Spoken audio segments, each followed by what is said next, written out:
สบายดีพี่น้องสบายดีFCทุกท่านพี่น้องสบายดีสมองสุบอนพอกันคือเก่าพี่น้องช่องน้องไอริน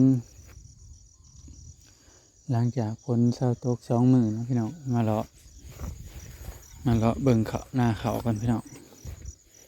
มาเลาะเบิ่งเขาหน้าหวานก่อนปีนี้สิเป็นอะไรพี่น้องคันหน้าเบิ่งคันไหนคันหน้าก่อน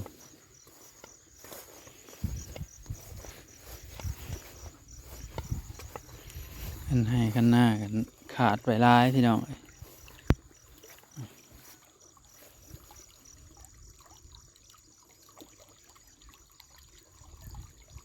คันให้คันหน้าขาดพี่น้อง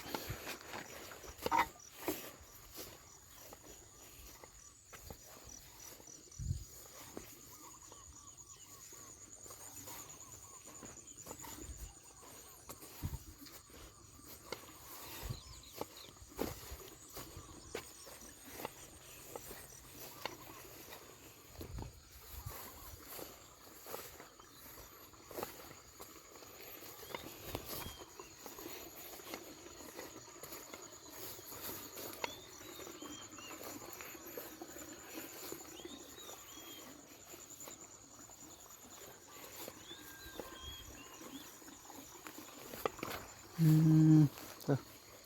นี่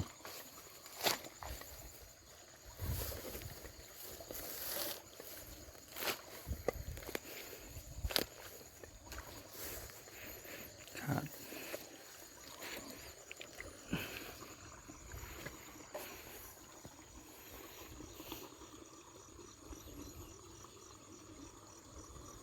กันแต่หน้าขาดพี่น้อง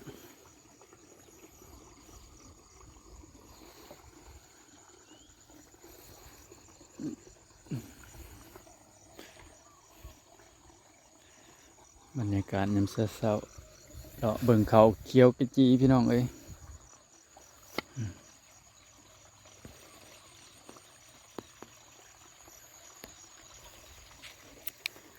ขาดไปเลย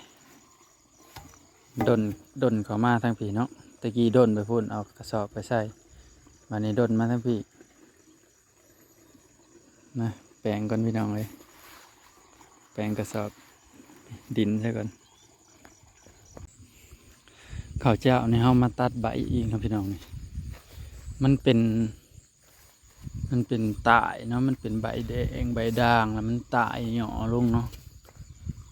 ตัดใบรอบสองพี่น้องตัดแต่ตัวมันตายพี่น้องเลยมาตัดแต่ตัวมันตายรอบสองตัดรอบสองเลยข้าวเจ้านี่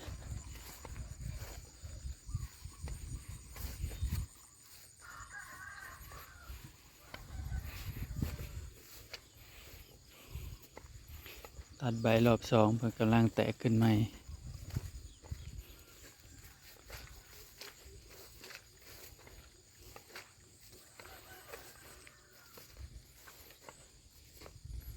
ตัดแต่ตัวมันตายหย่อเนาะอย่างมันเป็นหนังมันจึงตายหย่อทีแรกเฮาก็ตัดมันตายเนาะมันตายแล้วเฮาตัดบาดนี้มาตายอีกตัดใหม่อีกพี่น้องสองเทื่อตัดกำลังแตกปงกันใหม่ตะกี้เฮาตัดต่ำเทื่อล้ำมาตัดสูงบาดนี้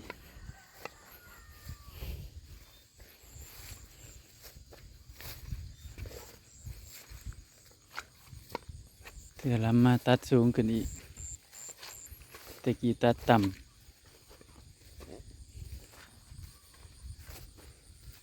บาดนี้ตัดสูงบาดนี้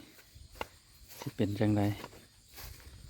มันเป็นหยังมันคือใบตายเนาะนี่มันเป็นใบ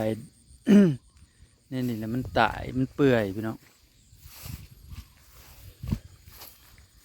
เป็นนี่นะมันตายมันเปื่อยเนาะ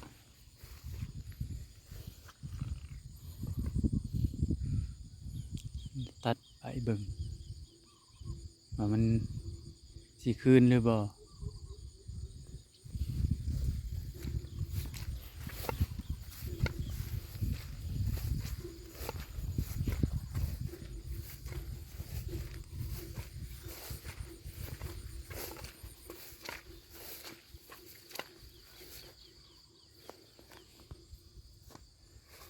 เป่งก็เป่งก็เด้อเป่งน้ำก็เป่งขุดจนคะนาสิขาดเป่งน้ำคะนามุ่ง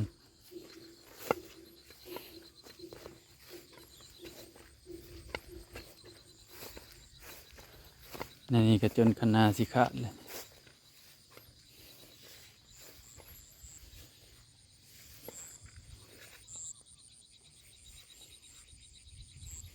อยู่โน่นนี่เรา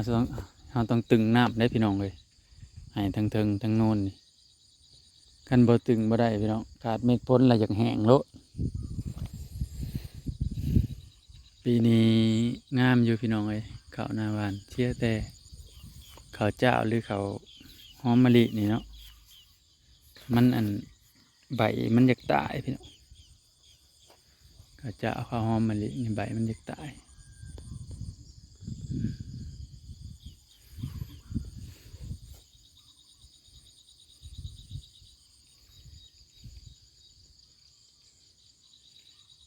เอาถึงโน่นเขาก็เอาซื้อพุยโลมาใส่กระเคี้ยวเลยได้พี่น้องเดี๋ยวอีกอาทิตย์หนึ่งก็คือสีกลมเนาะพี่น้องเนาะคือสีม่านสีหาพุยหมากมาใส่บ้านนี้พี่น้องเลยเดี๋ยวจะไปหาเหตุงานซื้อพุยหมากมาใส่หรือว่า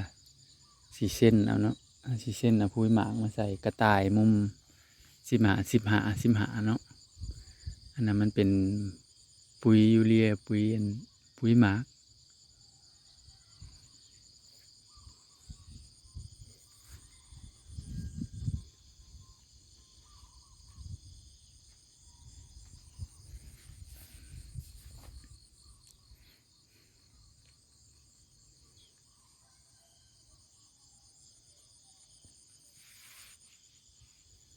แล้วสม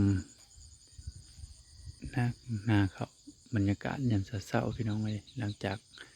ฝนหยุดตก2 มื้อพี่น้องว่านนี่เห็นแดด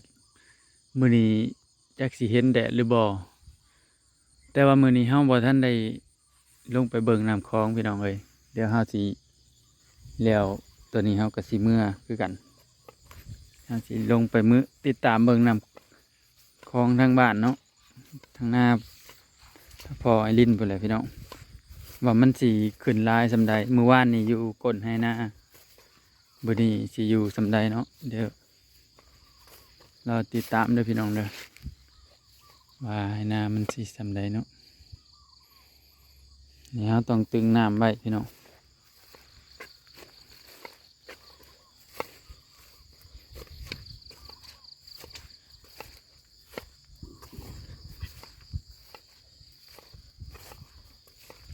ให้นี่เข้าบ่พอก็เลยบ่ได้หว่านพี่น้องให้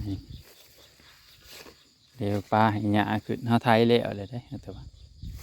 ปลาให้หญ้าขึ้นนี่แหละพี่น้องเดี๋ยวหญ้ามันยาวจะมาเกี่ยวให้งัวหญ้าตัวนี้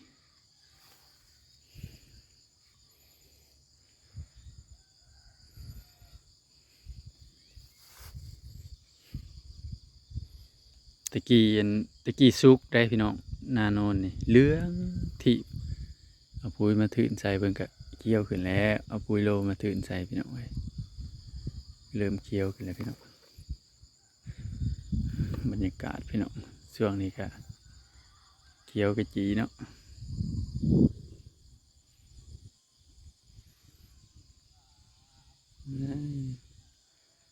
อารมณ์ดีแท้เนาะลุงกบมานี่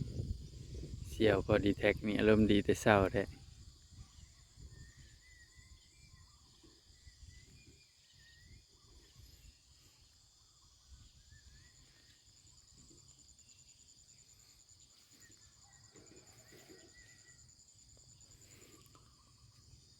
แต่ก่อนเนาะเฮาดำนะพี่น้องเลยพักอีหินพักอีตบขึ้นเป้าพักอีหินพักอีตบขึ้นบ่ให้เว้า